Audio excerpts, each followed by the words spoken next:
It won't leave my mind, no matter how hard I try. The lower jaw. The dazzling purity of the whiteness. I'm aware that the authorities claim the snow on the roof was the cause of the collapse, but I was there when it happened. Because I was there, I know for a fact that it wasn't just snow. It was the state that the snow had reached, falling and sweeping in hour after hour after hour.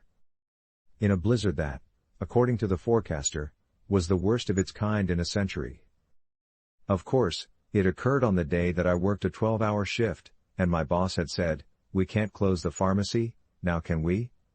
While I stood outside, perspiring after having already cleared the driveway and watching it turn white again while we talked.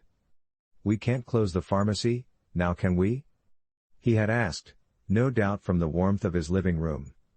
Consider all of the people who are in need of basic necessities. He urged me to bring along water, diapers, and potato chips. It is imperative that we keep our doors open for them. We're very much like a medical facility. One definite strike against me, I lived nearby. I didn't say anything.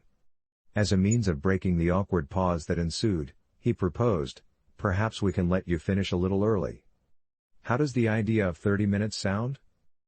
It did not sound like a good idea to spend 11.5 hours by oneself at work on the day that the century's worst snowstorm was occurring.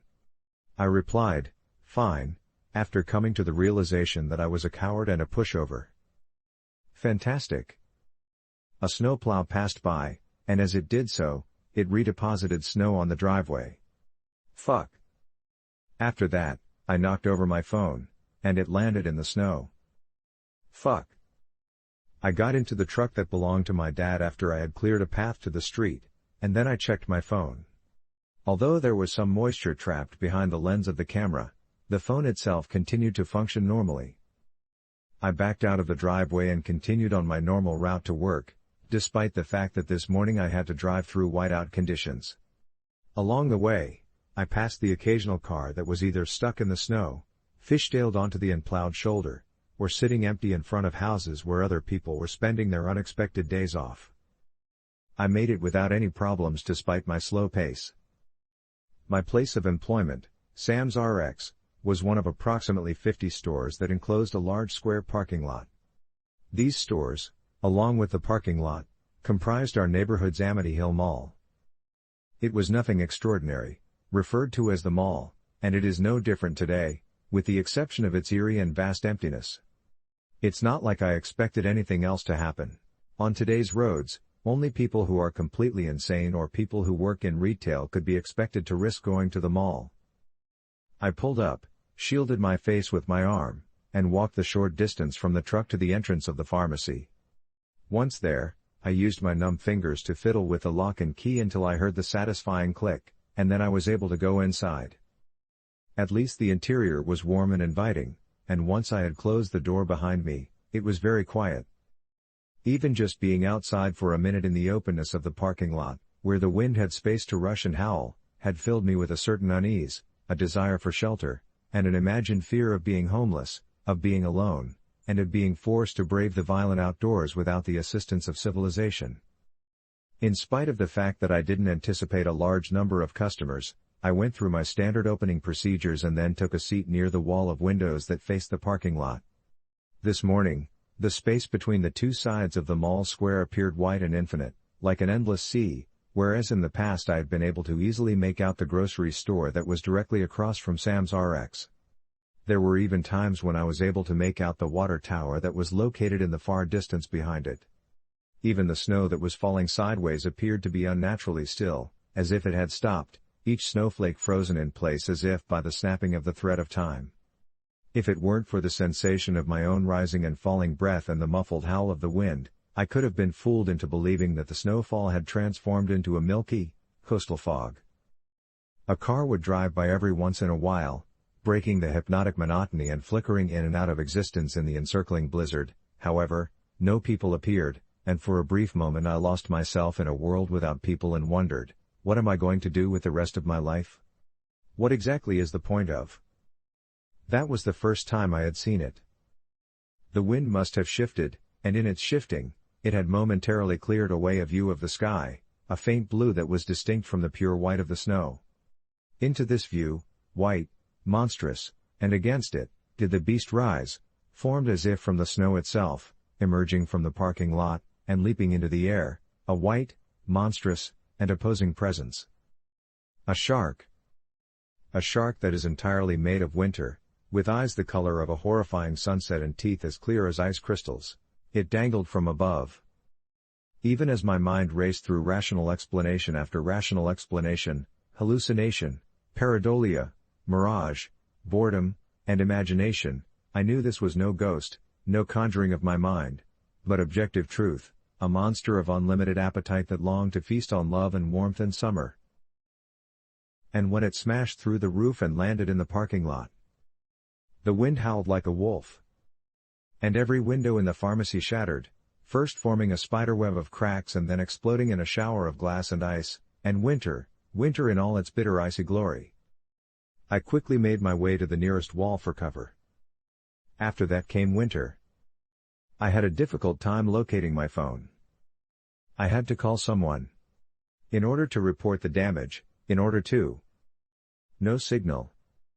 And through the empty windows I saw the beast again, this time much closer and angled toward me, its glacial dorsal fin cutting diagonally across the parking lot, the churning of the blizzard, and I fumbled once more for my phone, now to capture the madness unfolding before me, the ceaseless din, the menace of the approaching shark, whose body, though still hidden beneath the surface of the parking lot, would in seconds must emerge, as head end.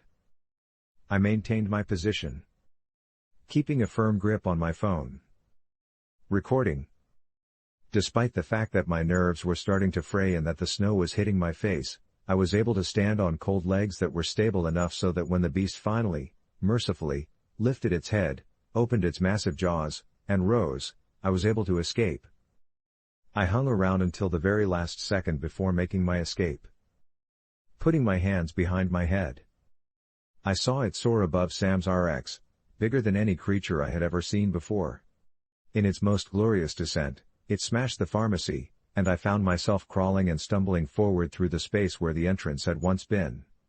All around me, the blizzard raged, as thick as honey and as dense as hand-knit wool, itching my throat, my eyes, and my soul. However, I was unable to stop. I had no choice but to keep going because I was sure the beast was following me. It would be inaccurate to say that I walked through the unrelenting blizzard during that time. I forced myself to get through it. A world made of liquid with icy pinpricks all over it. A hideous snow globe without any distinguishing characteristics that a malevolent god had shaken and placed down, enclosing me inside of it along with it. Following, I didn't even have to look back to know, and as soon as it had feasted enough on the pharmacy, it would come for my own flesh. I didn't even have to look back. But it did not.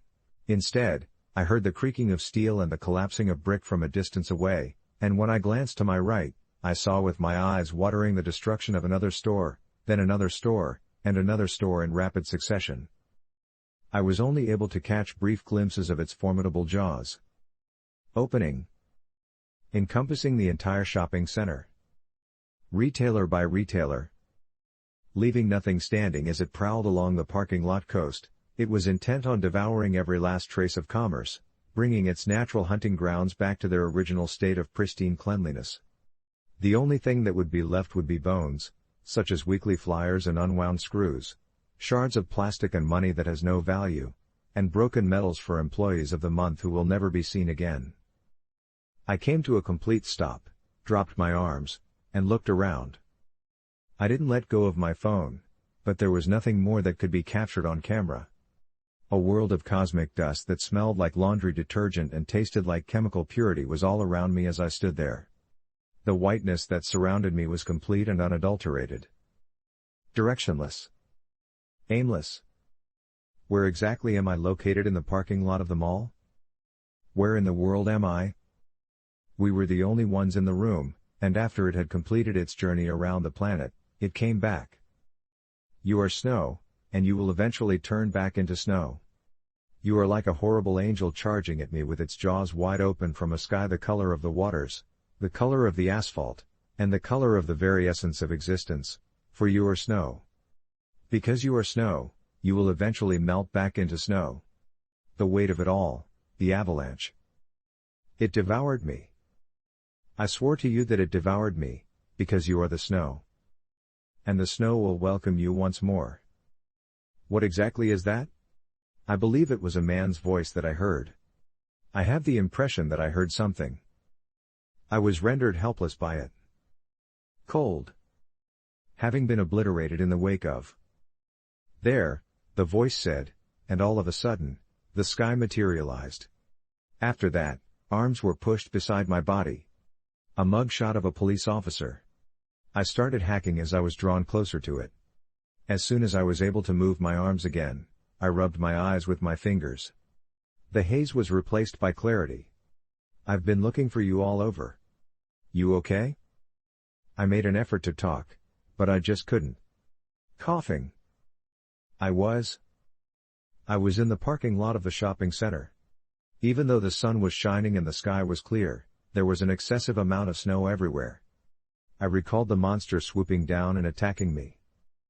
Although I was close to the grocery store, there was no grocery store nearby. Nothing but ruins and trash. Containers of cleaning supplies that were broken in some way. Mouthwash bottles were shattered to pieces. A sunshine-themed box made of yellow cardboard that is empty. The officer told the suspect, "It's a good thing we found you." What are your thoughts on the shark? My hollow chest still echoed with the sound of fear. And what about it now? I pointed to the destruction that was surrounding us on all sides. The shopping center in its entirety had been leveled. Not a single store remained open. The officer explained that this was the result of an excessive buildup of snow on the roof. That there's what you call the consequence of an accumulation of too much snow on the roof, he said. Buildings ain't built to withstand that much pressure, not here, and it should come as no surprise given that we haven't been dumped on like this in an eternity, said the man. I responded by stating that it was not snow that was on the roof. It was a monstrous thing. In the eye of the storm, indeed. And just like dominoes, as soon as the first fell, the others followed suit. He showed a grin.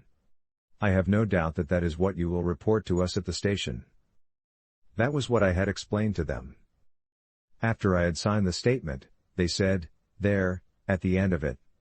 That will be more than sufficient for the purposes of the insurance so that we can get them all rebuilt.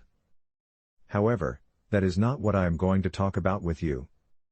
It contradicts both what I believe and what I personally witnessed taking place. Even if our mall collapsed does make the news somewhere, for example, small town mall destroyed by blizzard of the century, you will not be any closer to the truth as a result of reading about it than you would have been if you had never read about it at all. Because I was there and the monster was there, anyone who tells you otherwise is telling you a fairy tale.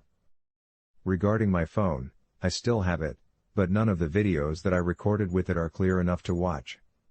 Nevertheless, I do watch them on occasion, and whenever I do so, a chill goes down my spine.